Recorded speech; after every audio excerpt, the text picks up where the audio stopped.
Hello developers.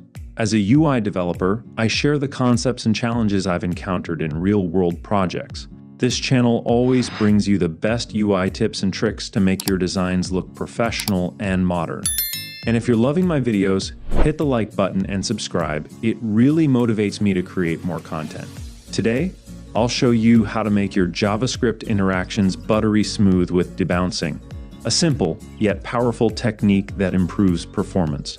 But first, why do most beginners get this wrong? Stick around, because I'll reveal the most common mistake and how to fix it midway through this video. Have you ever typed into a search bar and noticed laggy responses? Or resized your window and seen a website struggling to update? These issues happen when functions execute too frequently, causing performance problems. Debouncing solves this by ensuring a function runs only after a short delay, preventing excessive executions.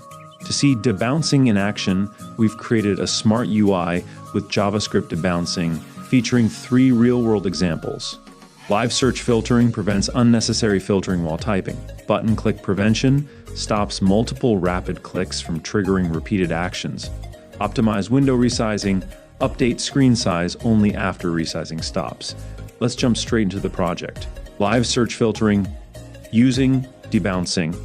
In our HTML, we have a simple input field for searching, along with a div to display the search results dynamically. The logic in JavaScript works like this. We have an array of product names. When the user types in the search box, an input event is triggered. Instead of filtering immediately on every keystroke, we apply debouncing to delay execution.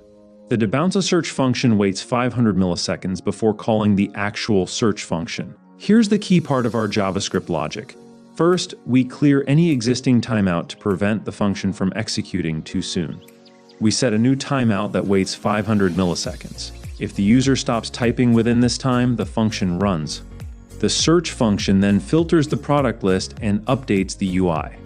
This means that if a user types AP, the search won't execute immediately. It waits for a pause before filtering and displaying results. This makes the search feel smooth and optimized instead of laggy. Now, let's move on to button click handling. In our HTML, we have a simple button with a click event attached. But here's the problem. What happens if the user clicks multiple times rapidly? Without debouncing, this could trigger multiple function executions in quick succession. To fix this, we use debouncing to disable the button for 2 seconds after it's clicked. Here's how the logic works. When the button is clicked, it checks if it's already disabled. If it is, it does nothing.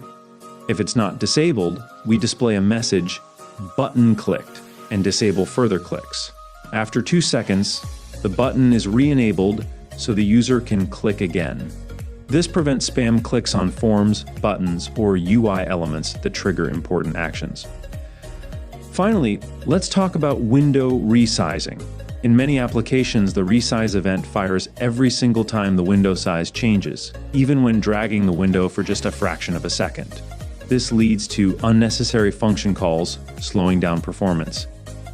To solve this, we debounce the resize event so that it updates the display only after resizing stops. Here's how it works. We listen for the resize event in JavaScript. Instead of executing the function every time the window changes, we use the debounce function. The function waits 300 milliseconds after the last resize event before updating the screen size in the UI. This ensures that the size updates only once after the user stops resizing, making it much more efficient. What have we learned today? Debouncing improves performance by delaying function execution. It reduces unnecessary function calls in events like typing, clicking, and resizing. We implemented 3 real-world examples to demonstrate its power. Debouncing is a simple yet powerful concept that makes web applications faster, smoother, and more efficient. And if you found this useful, don't forget to subscribe to the channel for more JavaScript tricks. See you in the next video.